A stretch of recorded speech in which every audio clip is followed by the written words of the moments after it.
Dr. Santos. Dok. I was just speaking to Dr. Kiambao. Ang sabi niya sa akin, hindi na siya makakapunta sa bloodletting na ino-organize ng NHA.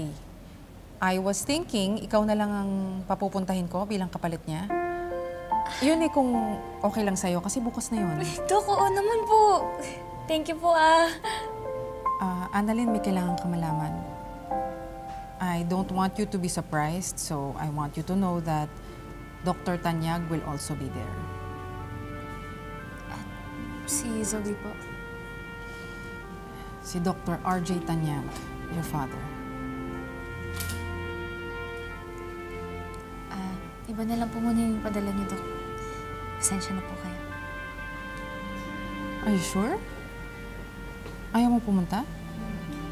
Opo, Dok. Ayaw mo makasama ang tatay mo?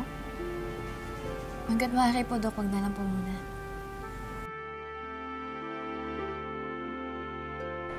Siya nga pala, Moira. Nag-volunteer ako sa blood donation program ng National Hospitals Association. Anyway, I'm still part of the Philippine Doctors Association, right? Pwede naman ako sa front desk lang. I can do screening of blood donors. Robert, sandali lang. You know it's not advisable for you to perform medical tasks. Ano bang pagagawa nila sa'yo doon? Baka naman just some menial job. Look, Robert, I'm just worried dahil baka makadisgrasya ka or you might do something wrong and that might traumatize you. Inutil na ba ako sa paningin mo?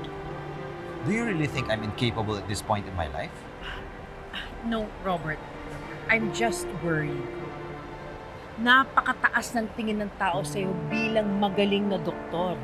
They have such high expectations of you.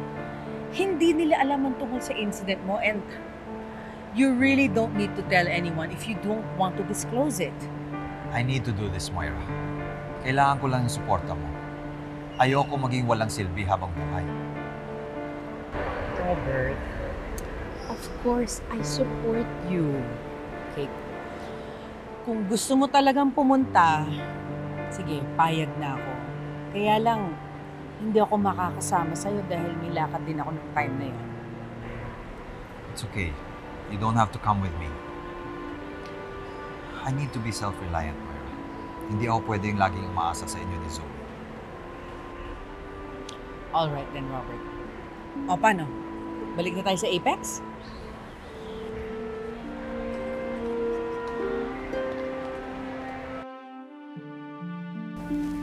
Annalyn, alam ko, deep in your heart, gusto mong makasama si Doc RJ. Hindi ko naman po matatanggi yun. Pero siya naman po, ayaw niya akong kasama. Baka mamaya po sabihin niya, sinustok ko pa siya. Kilala ko siya. Doc RJ will never think that of you. Dok, nagbago na po si Dr. Tanyag. Hindi niyo na po siya kilala. Pero hindi ko naman po siya masisisi kasi na-aksidente po siya eh.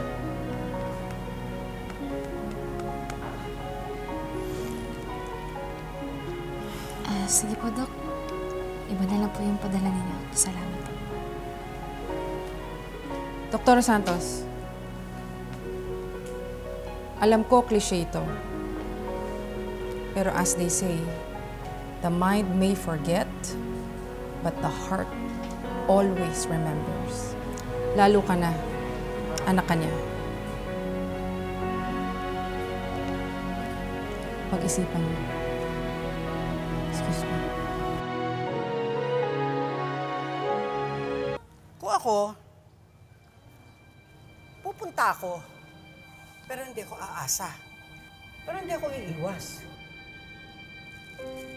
Kaya niya ako makita, problema na niya yun. Pero ako para umiwas, never. Lola, hindi naman po kasing tigas po ninyo. Kaya nga, tinuturuan na nga kita eh. Kailangan maging matigas ka. At saka manhid ang puso mo. Huwag mo nang diligan ng mga patay na halaman. Naiisip ko po kasi, pag pumunta po ako doon, paano ko po siya may iwasan? Bakit ka naman iiwas? Papaalala ko lang sa'yo, ha? Ikaw, doktor. Ang tatay mo volunteer. Ikaw pa ba ang mag-a-adjust sa kanya? Hindi naman po ganun yun. Ay, basta pumunta ka doon. Pag pinansin ka, di pansinin mo. Pag hindi ka pinansin, di wag mo rin pansinin. Tapos. Pero alam mo, Apo, kilala kita. Gusto mo pa rin pumunta ron eh. Kasi hindi mo kayang tiisin ng tatay mo. Gusto mo pa rin siyang makita, di ba?